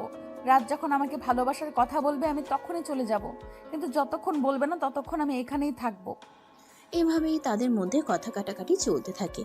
আর তখনই তাদের কথা কাটাকাটির আওয়াজ শুনে রাজের আম্মু সেখানে আসে আর তাদের সবাইকে উদ্দেশ্য করে বলে, কি ব্যাপার, কি হয়েছে তোমাদের মধ্যে? এখানে এরকম চিৎকার চেঁচামেচি আওয়াজ শোনা যাচ্ছে কেন? তোমাদের মধ্যে কি ঝামেলা হচ্ছে নাকি? না আন্টি, কোনো ঝামেলা হয়নি। আসলে আমি আপনার ছেলেকে ভালোবেসে ফেলেছি, আর আমার ভালোবাসার কথা বলার জন্যই আপনার ছেলের কাছে এসেছিলাম। আর তখনই আপনার ছেলে আমার বাবাকে ডেকে এনেছে এটা প্রমাণিত করার জন্য আমি নাকি পাগল হয়ে গেছি। মাশাআল্লাহ, আলহামদুলিল্লাহ, তুমি আমার ছেলেকে পছন্দ করে দাও, ভালোবেসে ফেলেছো, এটা তো আমাদের সৌভাগ্যের কথা। তাহলে এখানে ঝামেলা হবার কি আছে? আম্মু, এসব তুমি কি বলছো? তোমারও কি এই মেয়েটার সঙ্গে সঙ্গে মাথা খারাপ হয়ে গেছে নাকি, যে পাগলের মতো কথা বলছো? আমার মাথা খারাপ হতে যাবে কেন? আমি যা বলছি একদম সত্যি বলছি। আর সত্য কথা এটাই যে তৃষা যদি তোকে বিয়ে করে তাহলে আমি সবচাইতে বেশি খুশি হব, কারণ আমার মনে হয় তুই একবারও তৃষার দিকে ভালো করে তাকাসনি। তৃষা কতটা মায়াবী, সুন্দরী, স্মার্টনেস একটা মেয়ে দেখতে পেয়েছিস তুই? আমার এত কিছু জানার বা দেখার কোনো প্রয়োজন নেই। আমি আমার ভার্সিটির মেয়েকে কি করে বিয়ে করতে পারি এটা কি বলবে আমায়? তুমি তোমার ভার্সিটির ম্যামকে বিয়ে করতে পারবে না, এটা কোনো হাদিসে লেখা আছে? সেটা বলবে আমায়। দেখুন, আমি আপনার কোনো কথার কৈফিয়ত দিতে বাধ্য নই, কারণ লাইফটা আমার, কি করব না করব সেটা আমার ব্যক্তিগত ব্যাপার। আমি কেন এসব ব্যাপারে আপনার সঙ্গে কথা বলতে যাব? হ্যাঁ, একদমই তাই। আমার লাইফে আমি কি করব না করব সেটাও তো আমার ব্যক্তিগত ব্যাপার। আমার ব্যাপারে কেন অন্য মানুষ নাক গলাবে?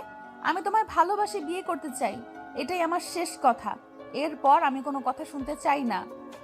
কোনো চিন্তা করো না মা, তুমি একদম নিশ্চিন্তে থাকতে পারো। তোমার ভালোবাসার মানুষ কখনোই তোমাকে ছেড়ে যাবে না, আর কখনো তোমাকে ছেড়ে যাওয়ার কথা বলতেও পারবে না তোমার আঙ্কেলের। তোমার আঙ্কেল বাড়িতে আসুক, আমি তোমার আঙ্কেলের সাথে কথা বলে তোমাকে পার্মানেন্টলি এই বাড়িতে বউ করে নিয়ে আসার ব্যবস্থা করছি। কথাটা শোনা মাত্রই তিশা দৌড়ে গিয়ে রাজের আম্মুকে সালাম করে। আর এদিকে রাজ নিজের কপালে হাত দিয়ে বসে পড়ে। তার আম্মু এসব কি বলছে সে তো বিশ্বাসই করতে পারছে না। এটা তার নিজের আম্মু তো, যে কিনা ভার্সিটির ম্যামের সঙ্গে তার ছেলের বিয়ের কথা বলছে। এগুলো বিশ্বাস করার মতো কথা নয়। তাই রাজ তার আম্মুকে বলতে থাকে, আম্মু প্লিজ এসব ফালতু কথা বন্ধ করো। একটা মেয়েকে শুধু শুধু আশ্বাস দিও না। আশ্বাস দিয়ে সেটা যদি না রাখতে পারো তাহলে কিন্তু এটা ভালো হয় না। তোকে কে বলেছে আমি আশ্বাস দিয়ে রাখতে পারবো না? আমি আশ্বাস রাখতে পারবো বলেই তো কথা দিয়েছি। তৃষা, তুমি আমার সঙ্গে চলো। এই বলে রাজের আম্মু তিশাকে নিয়ে নিজের রুমে চলে আসে। আর তিশাকে নিজের বিছানার উপর বসিয়ে আলমারি থেকে গহনার বক্সটা নিয়ে আসে।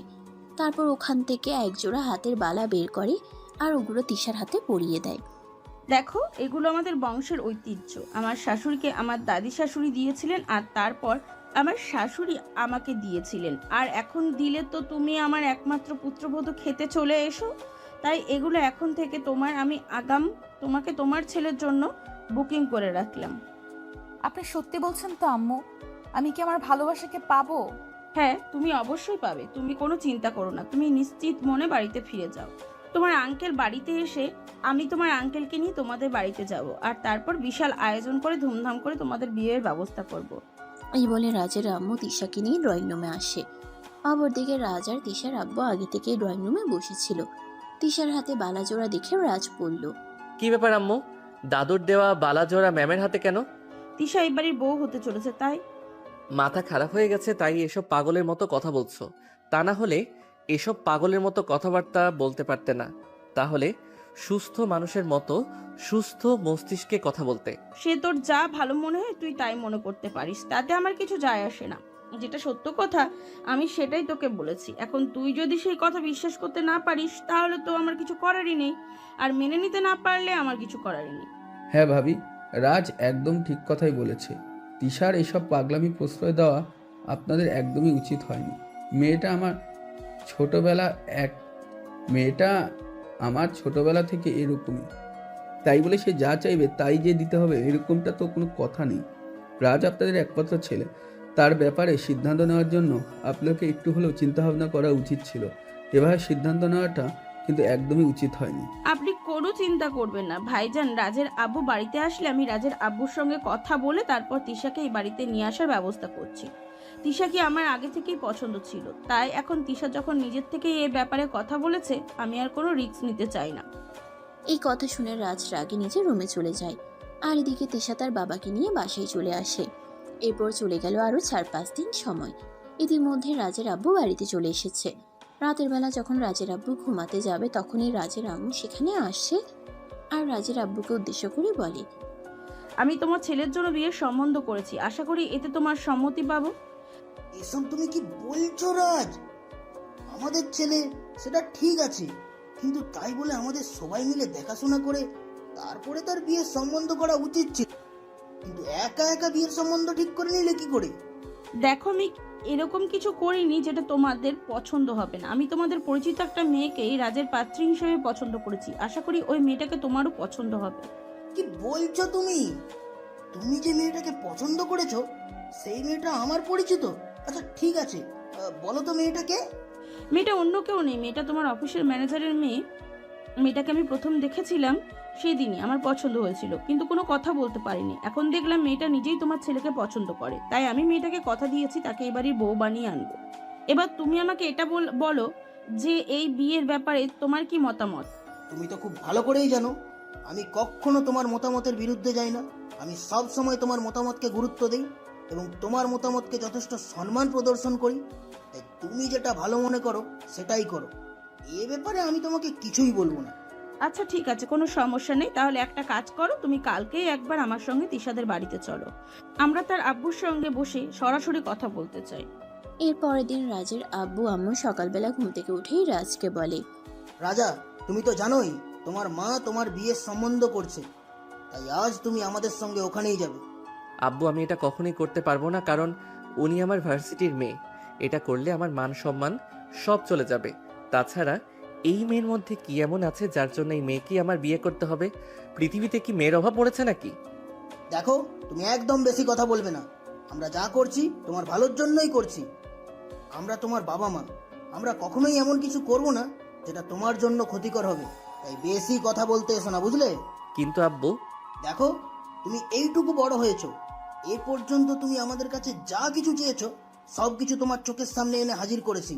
ইনফ্যাক্ট তুমি কোনো কিছু চাওয়ার আগেই সেটা তোমার সামনে এনে দিয়েছি। তবে তোমার কাছে এইটুকু আবদার করছি, তুমি কেন এইটুকু আবদার রাখতে পারবে না? আব্বু তাই বলে আমি আমার ভার্সিটির ম্যামকে বিয়ে করব? তাতে কি হয়েছে? তুমি অনার্স ফাইনাল ইয়ারে পড়াশোনা করছো, আর কয়দিনই তো আছো ওই ভার্সিটিতে। তারপরেই তো পরীক্ষা শেষ হলে তুমি ওখান থেকে বের হয়ে চলে আসবে, আর কখনোই ওখানে যাওয়া হবে না। তাহলে তিশাকে বিয়ে করতে তোমার সমস্যাটা কোথায়? আচ্ছা আব্বু ঠিক আছে, তুমি তো আমার জীবনের কোনো আশাই পূর্ণ রাখোনি, এখন তো আর তোমার বিরুদ্ধে গিয়ে কথাও বলতে পারি না। যাই হোক, তুমি যেটা ভালো মনে করো। এই তো ভালো ছেলের মতন কথা। আচ্ছা ঠিক আছে, তুমি তাহলে বিকেলবেলা রেডি হয়ে থেকো, আমরা বিকেলে যাব। এরপর সেদিন বিকেলবেলায় রাজের আব্বু আম্মু সবাই তিশাদের বাড়িতে যায়। তিশাদের বাড়িতে আগে থেকেই জানতো রাজ তার ফ্যামিলি নিয়ে আসছে, তাই সকাল থেকেই তিশা তাদের জন্য রান্নাবান্নার আয়োজন করে আর সারাটা বাড়ি সুন্দর করে গুছিয়ে রাখে। রাজ আর তার ফ্যামিলির সবাই যখন তিশাদের বাড়িতে গিয়ে পৌঁছায় তখন আনুমানিক বিকেল 3টার মতো হবে বাজে। সবাই মিলে ড্রয়িং রুমে বসে গল্প করছিল। তখনই রাজার আম্মু বলল, আচ্ছা, আমরা এইভাবে গল্প করেই চলেছি, কিন্তু আমরা যে কথাটা বলার জন্য এসেছি সেই কথাটা তো ভুলে যাচ্ছি। আমরা কি শুধু গল্পই করব, ওই কথাটা নিয়ে কোনো কথা বলবো না? আহা, আসলে ম্যানেজার সাহেব দেখুন, আপনি তো সবটাই জানেন। এখন তো আর নতুন করে কিছুই বলার নেই, তাই আপনার সঙ্গে বিয়ের পাকা কথাটা বলতে আসলাম। এখন তো আপনাকে আবার ম্যানেজার বলা যাবে না, আমার ইয়াই বলতে হবে। হ্যাঁ স্যার, তবে আমাদের মনে হয় এই বিষয়টা নিয়ে আরও একবার ভেবে দেখলে ভালো হতো। ভেবে দেখার কি আর আছে? আমার স্ত্রী যখন পছন্দ করেছে তখন তিশাকেই আমি আমার বাড়ির বউ বানিয়ে নিতে চাই। ঠিক আছে, আপনারা যেটা ভালো মনে করেন। তাছাড়া আপনাদের উপর আমার সম্পূর্ণ ভরসা আছে। আপনাদের বাড়িতে গেলে আমার মেয়ে ভালোই থাকবে। এরপর তারা বিয়ের পাকা কথা বলে তিশাকে একটা ডায়মন্ডের নেকলেস গিফট করে। তখনই রাজার আব্বু রাজকে বলে।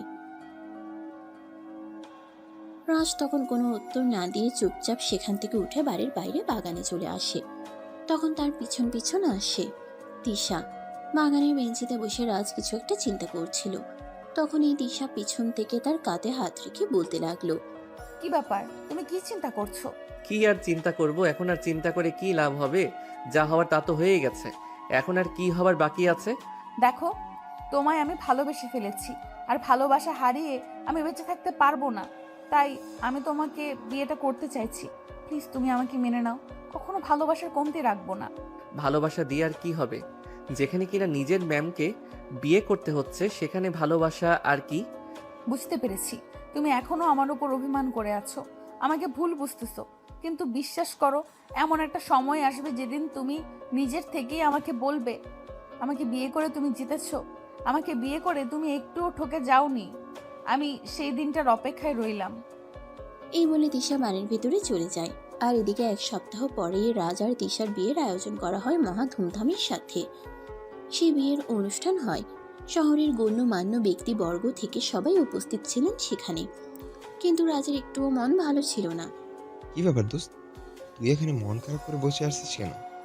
আজ তোর বিয়ের দিনে কেউ কি এমনভাবে মন খারাপ করে থাকে? বিয়ে তো কি হয়েছে, আমি কি নাচবো নাকি? আরে ভাই, তুই আমাকে কেন মেজাজ দেখাচ্ছিস? আমি তো আর তোর বিয়ে ঠিক করিনি, তাহলে আমাকে মেজাজ দেখে কি লাভ বল? আই অ্যাম সরি, প্লিজ তুই কিছু মনে করিস না। কিন্তু কি করব বল, আমি আর এসব কিছু সহ্য করতেই পারছি না। আমার মেজাজ খুব খারাপ হয়ে যাচ্ছে, আমি নিজেকে আর কোনোভাবেই কন্ট্রোল করতে পারছি না। দোস্ত, যা হচ্ছে সব মেনে নে। না মেনে নিয়ে কি করবি বল? কোনো কিছু করার নেই, তাই না? দেখ, তোর আব্বু আম্মু চেয়েছে বলেই কিন্তু বিয়েটা হচ্ছে। এমনটা কিন্তু নয় যে শুধু মেয়ের ইচ্ছেতেই বিয়েটা হচ্ছে। হ্যাঁ, সেটাই তো। আমি আমার আব্বু আম্মুকে কিছু বলতেও পারছি না, আর সব কিছু আমাকে মুখ বুজে সহ্য করতে হচ্ছে। তাই তো খুব খারাপ লাগছে। আর যদি আব্বু আম্মু আমার দিকটা বুঝতো, আপু আম্মু ইচ্ছে করে আমার সঙ্গে এরকমটা না করতো, তাহলে হয়তো এতটা খারাপ লাগতো না। এই বলে হৃদয় রাজকে নিয়ে বাড়ির ভেতরে চলে আসে। সেদিন ছিল বৌভাতের অনুষ্ঠান। সবাই মিলে অনেক আনন্দ উল্লাস করে। তারপর খাওয়া দাওয়া করা শেষ করে সবাই নিজেদের বাড়িতে চলে যায়। আর সেদিন রাতের বেলা রাজ আর তিশার জন্য বাসরের আয়োজন করা হয়। আসলে বাঙালি মুসলিম পরিবারে একটা রেওয়াজ আছে, যেদিন বিয়ে হয় সেদিন কিন্তু বাসর হয় না। বৌভাতের দিন রাতে বাসরের আয়োজন করা হয়। রাজ আর তিশা দুজনেই ছিল মুসলিম ফ্যামিলির, তাই তাদের বিয়ের সমস্ত আচার অনুষ্ঠানও মুসলিম রীতিতেই পালন করা হয়। বাসর ঘরে বসে বসে তিশা রাজের জন্য অপেক্ষা করছে। অপরদিকে রাজ ছাদে দাঁড়িয়ে দাঁড়িয়ে একটার পর একটা সিগারেট খেয়েই যাচ্ছে। সারা বাড়িতে সবাই তাকে খোঁজাখুঁজি করছে, কিন্তু কোথাও খুঁজে পাচ্ছে না। তখনই হঠাৎ রাজের আম্মু তার বন্ধু নিলয়কে বলে, কি ব্যাপার নিলয়, রাজ কোথায় গেল? তাকে কোথাও খুঁজে পাওয়া যাচ্ছে না কেন? প্লিজ একবার তোমরা ওকে খুঁজে দেখো, ও কোথায় গিয়েছে। রাত 11টা বেজে গেছে, ওকে কোথাও খুঁজে পাওয়া যাচ্ছে না। এই কথাটা যদি ওর আব্বু জানতে পারে তাহলে খুব রাগারাগি করবে। ঠিক আছে আন্টি, আপনি কোনো চিন্তা করবেন না, আমরা দেখছি রাজ কোথায় আছে। আপনি একটু অন্য কোথাও রিল্যাক্সে বসুন। এই বলে সারা বাড়ি বাগান আর ছাদে তন্ন তন্ন করে রাজকে খুঁজতে থাকে। তখনই হঠাৎ নিলয় দেখতে পায় রাজ ছাদের এক কোণায় দাঁড়িয়ে দাঁড়িয়ে সিগারেট খাচ্ছে। তখনই নিলয় তার পাশে গিয়ে দাঁড়ায় আর বলে, কি ব্যাপার দোস্ত, তুই এখানে কি করছিস? আমরা সবাই তোকে খুঁজতেছি, কোথাও তোকে খুঁজে পাওয়া যাচ্ছে না, আর তুই এখানে দাঁড়িয়ে দাঁড়িয়ে সিগারেট খাচ্ছিস? হ্যাঁ, তো কি হয়েছে? তাছাড়া তোরা আমাকে খুঁজবি কেন? আরে ভাই, তুই কি ভুলে গেছিস নাকি আজ তোর বাসর রাত? তাই তো তোকে খুঁজতেছি। এছাড়া কি তোকে খোঁজার অন্য কোনো কারণ আছে নাকি? তাড়াতাড়ি নিচে আয়। তোর বউ যে নিচে সেই কখন থেকে বাসর ঘরে বসে বসে তোর জন্য অপেক্ষা করছে, তাড়াতাড়ি আয় না ভাই। আমি যাব না, আমার কোনো কিছু ভালো লাগছে না। কেন আমার সঙ্গে এরকম হলো আমি কোনো কিছুই বুঝতে পারছি না। ভাই, তোর দুটো পায়ে ধরি, তুই আমাদের সঙ্গে নিচে চল। তোর আব্বু যদি জানতে পারে তুই এরকম করছিস তাহলে কি হবে সেটা তুই ভাবতে পারছিস তো? তাই তোকে রিকোয়েস্ট করে বলছি, এই দিনে খারাপ কিছু করিস না, চল আমাদের সঙ্গে। এই বলে নিলয় আর হৃদয় দুজনে মিলে রাজকে তার রুমে পৌঁছে দেয় আর দরজাটা বাইরে থেকে লক করে দেয়। রাজ রুমে প্রবেশ করতেই তিশা বিছানা থেকে নেমে রাজকে সালাম করতে চায়। আর তখনই রাজ কর্কশ কণ্ঠে বলতে থাকে, এই যে শুনেন, আপনি আমার থেকে যথেষ্ট দূরত্ব বজায় রাখবেন। আপনাকে বিয়ে করেছি তার মানে কিন্তু এই নয় যে আপনি আমার বউ। তবে সেটা শুধুমাত্র কাগজে কলমেই থাকবেন, অধিকার ফলাতে কখনোই আসবেন না। তুমি সব কি বলছো রাজ? তোমার কি মাথা খারাপ হয়ে গেছে নাকি? আমি তোমার বিয়ে করা বউ, গতকালকেই তোমার সঙ্গে আমার বিয়ে হয়েছে, আর আজ আমাদের বাসর। এখন তুমি এগুলো কি বলছো? আমি যা বলছি একদম সত্য কথা বলছি, আমি কোনো ভুল কথা বলছি না। শেষবারের মতো আপনাকে বলে দিচ্ছি, আমার কাছে কখনোই স্বামীর অধিকার চাইতে আসবেন না। শুধু আমি আমার আব্বু আম্মুর জন্যই আপনাকে বিয়ে করেছি, তা না হলে আপনার মতো মেয়েকে আমি কখনোই বিয়ে করতাম না। কেন বিয়ে করতে না? কিসের কমতি আছে আমার? আমি কি দেখতে অসুন্দর, অশিক্ষিত, গাইয়া, আনকালচার্ড? আমি জানি না, আমি কোনো কিছু জানতেও চাই না। আর আপনার প্রশ্নের উত্তর দেওয়ার কোনো ইচ্ছা আমার নেই। চুপচাপ বিছানায় শুয়ে ঘুমিয়ে পড়ুন। আর আমি বেলকনিতে গিয়ে ঘুমাচ্ছি। আপনার সঙ্গে এক রুমে আমি কোনোভাবেই থাকবো না। দেখো, তুমি যেরকমটা ভাবছো সেরকমটা একটুও হবে না, কারণ আমি তোমায় ভালোবেসে বিয়ে করেছি। স্ত্রীর অধিকার পাওয়ার জন্যই আমি তোমায় এমনি এমনি বিয়ে করিনি। আর বিয়ে যখন হয়েই গেছে, এখন তুমি কোনো কথা বললেও আমি সেটা শুনবো না। কেন শুনবেন না? আমি কি আপনাকে একবারও বলেছি যে আমি আপনাকে বিয়ে করব, আপনাকে আমার পছন্দ হয়, আপনাকে আমার বিয়ে করতে ইচ্ছে করে? তাহলে আপনি কেন আমার সঙ্গে এরকমটা করছেন? আপনি আমার ম্যাম, সেই পর্যন্তই ঠিক ছিলেন। কেন আপনি সে দেশে আমার সঙ্গে সম্পর্ক করতে আসলেন? আর আপনি যদি সেদিন আমাদের বাড়িতে না আসতেন তাহলে তো আমার বাবা মা আপনার বাড়িতে বিয়ের প্রস্তাব নিয়ে যাওয়ার সাহসটাও পেত না। এখন আমি আপনাকে যেটা বলবো আপনাকে সেটাই শুনতে হবে। ও তাই নাকি? একটা কথা ভালো করে বলে রাখি, তুমি শোনো। তুমি যদি আমার কথা না শোনো তাহলে আমি কেন তোমার কথা শুনবো? আমি তোমার বিয়ে করা বউ, আমার অধিকার আছে তোমার থেকে আমার অধিকার আদায় করে নেওয়ার। এই যে শোনেন, আপনার সঙ্গে ফালতু কথা বলার কোনো ইচ্ছা আমার নেই। আমার প্রচণ্ড ঘুম পেয়েছে, তাছাড়া এই কয়দিনে আমার উপর প্রচণ্ড ধকল গেছে, তাই আমাকে ঘুমাতে হবে। দয়া করে বিরক্ত করবেন না। এই বলে রাজ তখনই আলমারি থেকে একটা বালিশ আর একটা চাদর নিয়ে ব্যালকনিতে চলে যেতে চায়। তখনই দিশা পেছন থেকে রাজের হাতটা ধরে ফেলে আর টান দিয়ে নিজের বুকের সঙ্গে মিশিয়ে নেয়। এটা দেখে রাজ বলতে থাকে, এসব কি করছেন আপনি? নির্লজ্জ বেহায়া মার্কা মেয়ে। আপনাকে তো যেদিন আমি প্রথম দেখেছিলাম সেদিনই আমি বলেছিলাম আপনাকে হয়তো কোনো ছেলে বিয়ে করতে পারবে না, আর কোনো ছেলে বিয়ে করতেও চাইবে না, কারণ খোসা ছাড়া কলা কেউ খেতে চায় না। হ্যাঁ, তুমি একদম ঠিক কথাই বলেছো। তবে তুমি হয়তো এটা ভুলে গেছো, যেদিন থেকে তুমি আমাকে এই কথাটা বলেছো সেদিন থেকে আমি ওয়েস্টার্ন ড্রেস পরা একদম ছেড়ে দিয়েছি। এরপর থেকে আমি এসব বাঙালি পোশাক পরতেই অভ্যস্ত করেছি নিজেকে। তাতে কি হয়েছে? তাই বলেই কি এটা কোনো হাদিসে লেখা আছে যে আমার আপনাকে বিয়ে করতে হবে? এটা তো কোনো হাদিসে লেখা নেই। তাহলে আপনি কেন এসেছেন সেদে সেদে আমাকে বিয়ে করতে? কারণ তোমার কথা বলা, তোমার চালচলন সবকিছুই আমার ভালো লেগেছে। অবশেষে আমি তোমার প্রেমে পড়েছি। আর যখন একটা মানুষকে আমার মনটাই দিয়ে ফেলেছি, তখন সেই মানুষটার কাছ থেকে নিজেকে কিভাবে দূরে রাখবো? তাই তো আমি তোমার কাছে চলে এসেছি। কিন্তু আনফরচুনেটলি আমি আপনাকে অ্যাকসেপ্ট করতে পারছি না। এবার দয়া করে আমাকে নিজের বাহু বন্ধন থেকে ছেড়ে দিন, আমি ঘুমাবো। এই কথা বলে রাজ তিশার বাহু বন্ধন থেকে নিজেকে ছাড়ানোর চেষ্টা করে, কিন্তু তিশা তখন তাকে আরো শক্ত করে জড়িয়ে ধরে আর বলতে থাকে, বেবি, যতই ঘুড়ি ওড়াও রাতে, নাটাই তো আমার হাতে। মানে আপনি কি বলতে চাইছেন বুঝতে পারলাম না। না বোঝার কি আছে? যেখানে তোমার ফ্যামিলির মানুষ আমাকে পছন্দ করে এবারের বউ বানিয়ে এনেছে, তুমি তাদের মুখের ওপর কিছু বলতে পারোনি, সেখানে তুমি আমায় ছেড়ে যাবে এটা ভাবলে কি করে? বিয়ে করেছি বলেই যে সংসার করতে হবে, আপনাকে স্ত্রীর অধিকার দিতে হবে, এরকমটা কাবিননামায় লেখা ছিল না, বুঝতে পেরেছেন? তাই বুঝি। ঠিক আছে, তোমাকে আমার অধিকার দিতে হবে না, আমি নিজেই আমার অধিকার আদায় করে নিতে পারবো। এই বলে তিশা তখনই সঙ্গে সঙ্গে রাজকে ধাক্কা দিয়ে বিছানার উপর ফেলে দেয়। রাজ তখন তিশার ধাক্কার তাল সামলাতে না পেরে বিছানার উপর তালমাতাল হয়ে পড়ে যায়। তারপর কোনো রকম নিজেকে সামলে নিয়ে বিছানা থেকে উঠতে চায়, কিন্তু তিশা তাকে সেই সুযোগটা না দিয়ে বিছানার সঙ্গে চেপে ধরে আর তার দুই ঠোঁট ইচ্ছে মতো কিস করতে থাকে। রাজ তখন নিজেকে ছাড়ানোর জন্য প্রাণপণ চেষ্টা করতে থাকে। 2 মিনিট পর তিশা রাজের ঠোঁট দুটোকে একটু ছেড়ে দেয় আর তখনই রাজ বলতে থাকে, নির্লজ্জ বেহায়া মেয়ে, আমার বুকের উপর থেকে সরুন, আমাকে যেতে দিন। স্বামীর কাছ থেকে অধিকার আদায় করে নেওয়া যদি নির্লজ্জতা বেহায়ের লক্ষণ হয়, তাহলে আমি সেটাই। আমি আমার স্বামীর ভালোবাসা আদায় করে নেবই। ছেড়ে দিন আমাকে। তোমাকে ছেড়ে দেওয়ার জন্য বিয়ে করেছি নাকি? তোমাকে বিয়ে করেছি ভালোবেসে, ভালোবাসায় ভালো থাকার জন্য। এই বলে তিশা আবারও রাজের ঠোঁটে নিজের ঠোঁট ডুবিয়ে দেয় আর রাজকে ইচ্ছে মতো কিস করতে থাকে। এভাবেই চলে প্রায় আধা ঘন্টা ধরে তাদের কিসিং পর্ব। রাজ নিজেকে ছাড়ানোর চেষ্টা করলেও সত্যি নিজেকে কোনোভাবেই সে মুক্ত করতে পারে না।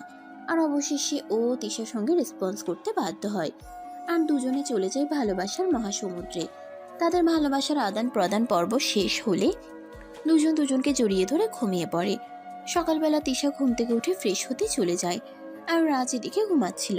তিশা ফ্রেশ হয়ে এসে ড্রেসিং টেবিলের আয়নার সামনে নিজের চুল আঁচড়াচ্ছিল। তখনই এই প্রথমবার রাজ ভালোবাসার দৃষ্টি নিয়ে তিশার দিকে তাকায়। তখনই তার মনে হয় তার ঘরে যেন স্বর্গ থেকে এক অপ্সরী নেমে এসেছে। সে অপলক দৃষ্টিতে তিশার দিকে তাকিয়ে আছে। তিশা চুল আঁচড়ানো শেষ হলে সেটা খেয়াল করে। তখনই তিশা রাজকে উদ্দেশ্য করে বলতে থাকে, কি ব্যাপার, তুমি আমার দিকে এভাবে হা করে তাকিয়েছো কেন? মনে হয় জীবনে প্রথমবার আমাকে দেখছো।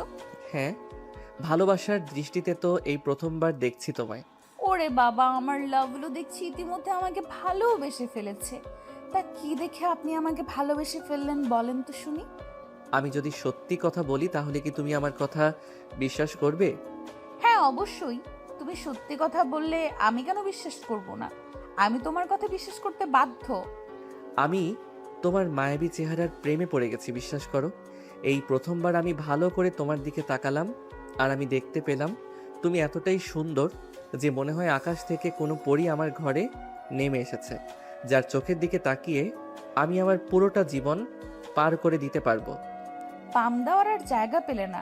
যেখানে আমায় সহ্য করতে পারতে না, আর এখানে কিনা আমার প্রশংসা করছো, এটাও আমাকে বিশ্বাস করতে হবে? ঠিক আছে, তোমায় বিশ্বাস করতে হবে না। এই বলে রাজ মুখ ঘুরিয়ে বসে থাকে। তখনই তিশা সেখান থেকে রাজের কপালে আলতো করে একটা ভালোবাসার পরশ এঁকে দিয়ে বলতে থাকে। তাহলে বলো, ভালোবাসো আমায়? বলবো না, তুমি তো বললে। আমি সত্য কথা বললে তুমি বিশ্বাস করো না, সেখানে তোমায় ভালোবাসবো কেন? তুমি না বাসলেও কি হবে, আমি তো তোমায় ভালোবাসি। I love you. I love you two.